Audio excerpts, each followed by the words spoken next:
3 weeks from today, we will stage the most important presidential election since the Civil War.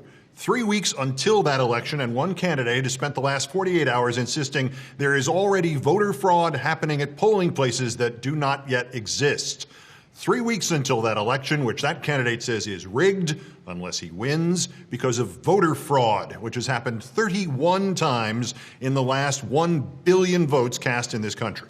3 weeks until that election, and the leaders of one party are still chained of their own volition to the captain of the Titanic.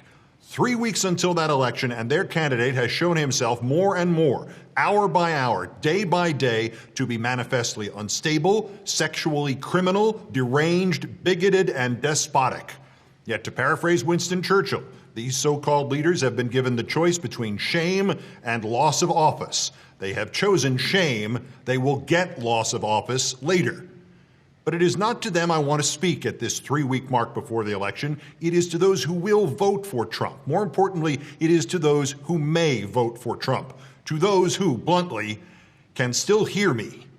If you're thinking of voting for Donald Trump, I'm sorry this country and your life in it are not what you thought they would be, nor what you thought was promised to you. I'm sorry that you think you have been denied something by Americans who don't look like you or pray like you. I would remind you that when your grandfather or great-grandfather or whoever came here, and whenever they came here, they were blamed identically because they were Catholic or Italian or Irish or just foreign. I do not doubt you have grievances, nor that our system of government has been so overcome by the political industry that you see no chance that you will get what you really want. I have felt that way too nearly every day of my adult life. But I'm not here to agree or disagree with your grievances. I am here to urge you to recognize that what you see as your solution will in fact end with your slavery. Because you know this man. You have always known this man. Voting for Donald Trump is like not getting the car you want, so you instead take the car you have and you drive it into the wall while you are in it, while your family is in it, while your country is in it. This election is not a question of policy or political correctness or rebellion against the machine. This is sanity versus insanity and freedom versus a police state. This man is crazy. We have indications that he is violent against women. He has been violent since he was a child. He hates and disparages people based on how they look or where their parents are from. And anyone and anything who goes against him is not treated the way you would treat them or it. He does not move on. He does not work harder. He does not find another way. He says it's all fixed. It's a plot. It's a lie. It's the fault of the Mexicans. It means war. He has uncontrollable anger, and you want to give him nuclear weapons. You know this man. You have always known this man. He is the lying used car salesman across town. He is the contractor who puts a hole in your wall, then vanishes. He is the fast-talking huckster on the late-night TV commercial. He is the husband or the wife or the girlfriend or the boyfriend who promised you forever and ran off with your heart and your money and your life. You may not like Hillary Clinton or her policies or anything about her, but if she is elected, you will have 4 years to find a presidential candidate of your own whose true goal is not to rob you blind. And 4 years from now, you will still have a presidential election and a vote and a country. Trump will give nothing to you but shame and regret and shackles. He will take and he will keep whatever he can get his hands on. It is the story of his life. He boasts about doing that. He says giving employees a paycheck is the equivalent of your neighbor sacrificing his son in the war. You really think he will give you anything? You really think he will give you a better job, more money?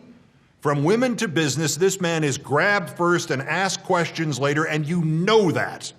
And in the rubble of your life in a political science fiction nightmare version of a fascist America made real, this will be on your conscience. It will be your fault, not Trump's. He is merely the con man who is fattening you up for the kill. He ends his appearances with the Rolling Stones song, "You Can't Always Get What You Want." He is telling you in advance. How much more warning does he have to give you? You know this man. You have always known this man.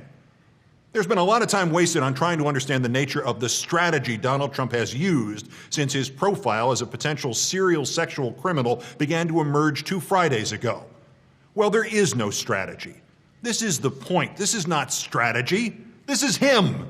He has been acting in this campaign, especially in the last 2 weeks, as if he has already been elected, already is the president, and that the rest of us are just annoying him by asking him about these harrowing tapes and these harrowing accusations. He behaves as if we are being rude to him by not simply agreeing with him and praising his countless amazing skills and wonderful accomplishments and his vast piles of money.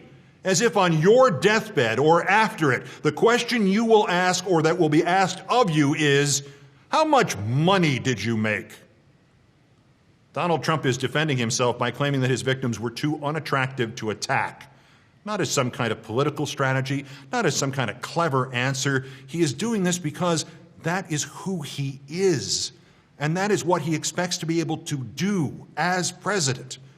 The presidency would be the same as his current life. 70 years of hedonism and selfishness and abuse, except backed up by the power of the presidency and the military.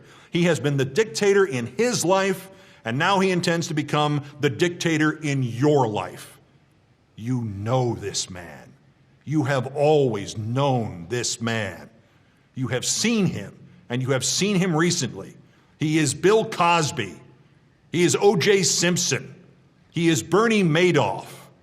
In nearly every individual thing Trump says to you, he is lying, distorting, rationalizing, contorting, blaming, self-martyring. But in one sense, he's the most truthful candidate we have ever had. The awful, dishonest, egomaniacal, dangerous, hateful candidate that he shows the world every day, that's really him. He is not putting on an act. He is not hiding anything more than the details. He is every day showing you his soul. The monster you see is the monster you will get. Only this monster will now have the power to issue executive orders and to pull that funny guy Jose you know who works at the restaurant or on the farm out of his house and throw him into a detention camp. And if you protest, he'll have the power to throw you in the detention camp alongside Jose. Elect him, and you'll spend the rest of your lives trying to undo your vote. You already know this man promised to honor the outcome of this election if he loses, and then said he was backing out of that promise. You have already heard him spend hours explaining that if he loses, it will not be because he and you have been rejected. It will be because he and you have been defrauded. What makes you think he believes in the things about this country that you love, that you have believed in and depended on and taken for granted since you were a kid? What makes you think he would not say in his inaugural address, "The people have spoken, so there's no need for any more elections"? Why on earth would you think that having gotten you to give him your vote, to give him your money, to give him your freedom, that he would ever again bother to ask you what you want? Why would he listen to you? Why would he do anything for you? Who would make him do anything for you? If you want to vote for him because nobody pushes him around, what are you going to do when he does something you don't like? What makes you think that if you dare to raise a complaint that he would not treat you as he has treated those who during the campaign have opposed him or criticized him or merely pointed out what he has said?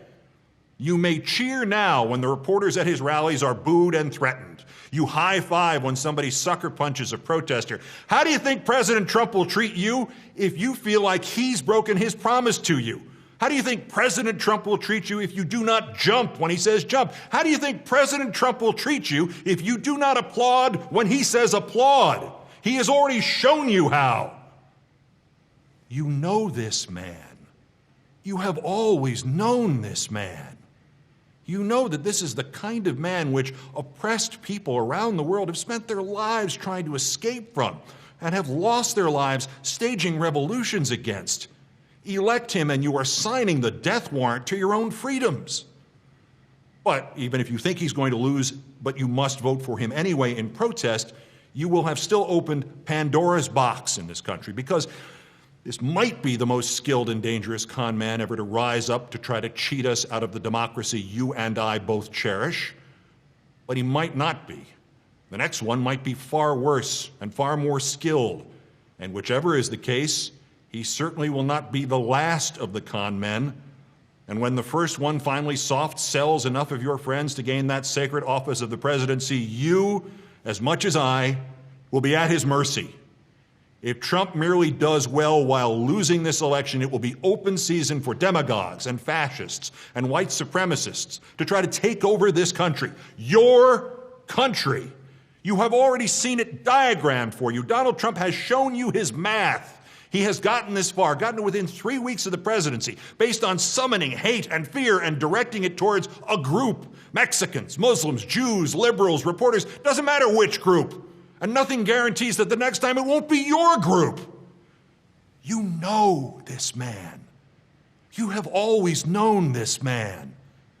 And among all the things you know about this man, out of all that has gone on since Trump started it in June of last year, one statement he made should jump out and grab you by the throat, and it should ask you very softly, but very firmly, why would you ever consider turning over this country to this man? Why would you ever consider encouraging his type just by giving him your vote?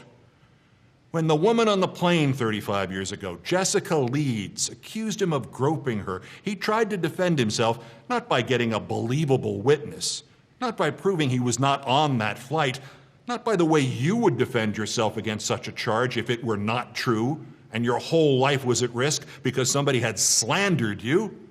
No. Trump said you should know he didn't do it because, quote, believe me, she would not be my first choice. That I can tell you. She would not be my first choice. So ask yourself one question before you vote for this man. Who would be his first choice? Your daughter? That's the closer. I'm Keith Olbermann. Watch this space.